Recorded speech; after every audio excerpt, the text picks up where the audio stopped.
Shalom and welcome. My name is Miss Ashley and I head the elementary program here at B'nai Israel Community Day School.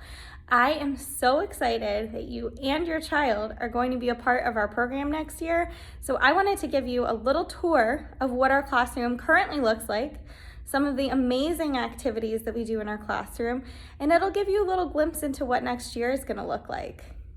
So come on in. So as students enter the classroom, I will have a clipboard where I sign everyone in and out. We do take attendance.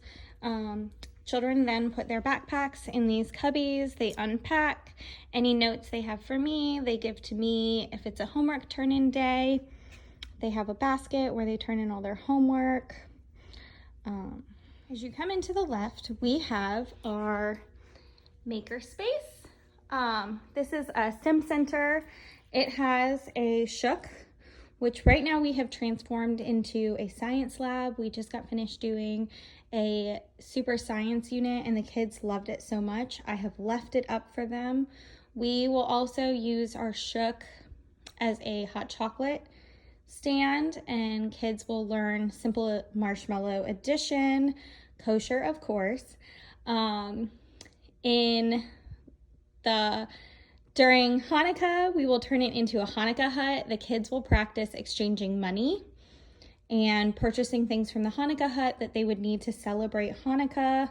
During Passover, this becomes the Seder stop, and they can come and purchase all of the things that they would need for their Seder plate. So it's great for counting and addition, subtraction. It's also a great way that they are utilizing money skills. As you come into the makerspace, there is a table where students have the freedom to create. I have lots of loose parts in these bins, and this is at their access that they can just come in here and use however they would like and bring home cool stuff. So they have all these loose parts bins to create with. They have all of these bins, which are STEM, science, technology, math, and engineering bins. We have linking cubes, and then we'll have cards depending on the season. We have some Legos. We have dominoes, which are great for addition and subtraction and also matching and pairing. We have these really fun, I love these so much. They are like Velcro popsicle sticks to create with. We have toothpicks and foam balls, which they make snowmen and different creations with.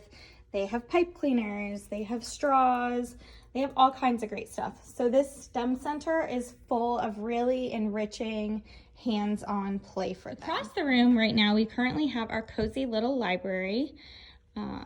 Here you will find all of these bins are leveled readers. So these bins, students will read based on their ability. And at the beginning of the year, we do lots of picture walking for kindergartners. As the year progresses, we start recognizing our sight words, and then they do independently read every morning once we get to that point where we've built up their reading stamina. I keep lots of books over here that are related to whatever our topic is or our season. So you'll see High Holidays books in here, Hanukkah books in here, fall books in here. Right now, we are currently working on a writer's workshop. We are the authors. We are writing our books, we are illustrating our books, and we are publishing our books.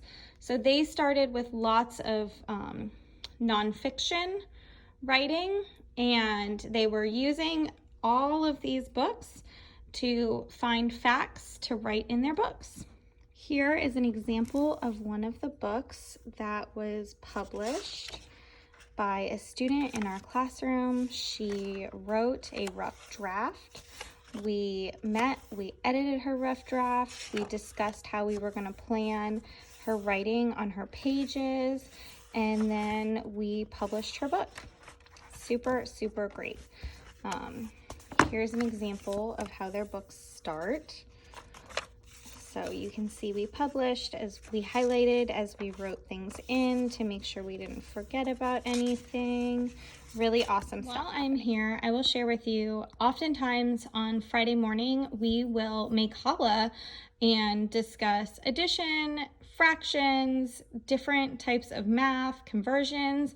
So we actually have a bread maker in our classroom. We make our dough from scratch and then we cook it down in the synagogue ovens. Here is where all of the magic happens in the front of our classroom currently. Every morning after we have our morning journals, our private reading time, and snack, we'll meet on the carpet as a class to start our day. Every week we do a book study, so we'll read our book together and discuss our comprehension skill that we're working on. We have our little morning message on the board. You will see our calendar that we'll discuss, as well as like any topic that we are focusing on. So like I said previously, we're doing a writer's workshop. So we talked about all the different parts of a story that we'll need to be working on while we publish our books.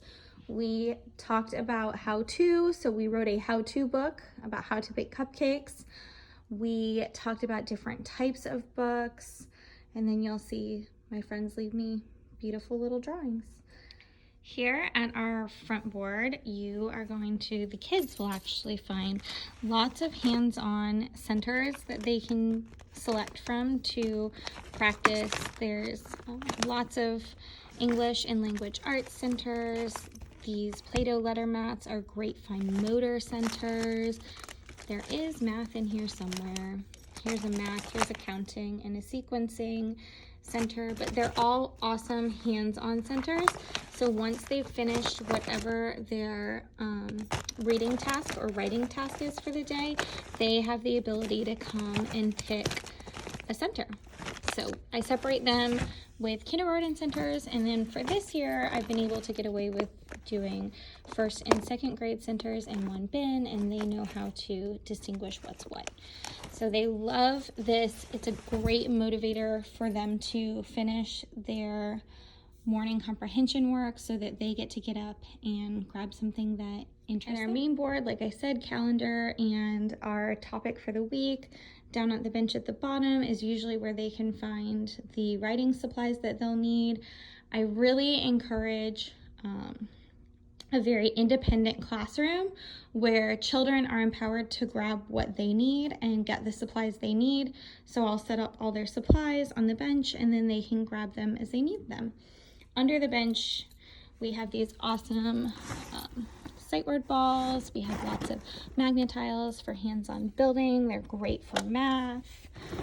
More free centers. These are the ones that are seasonal. So I change them out. There's fall centers, there's winter centers. Right now we're moving into summer centers. And we've got some good old blocks because building and problem solving is huge and so important. And last but certainly not least, this is where the magic happens, where the other magic happens. Small group meetings happen at these tables. They happen based on both grade level and ability level. As they get into reading groups, they'll meet based on their ability level. For phonics and math, they do meet on grade level because it is so important to build upon their foundation and to make sure they have all of the knowledge and all of the information before you move them on to the next task. So lots of curriculum happens over there, lots of small group learning. It's really awesome. Thank you so much for taking the time to join me on this little classroom tour. I hope it gave you a glimpse into what a day in the life is going to look like. I will say we are about to bust out that wall behind us as we tripled our numbers this year. So what you see will be slightly different. However, I love my STEM center, I love my library, and our carpet is the heart of our classroom. So all of those things will stay. We will just kind of rearrange and adjust for such a large classroom. I can't tell you enough how excited I am. I am looking forward to meeting all of your littles.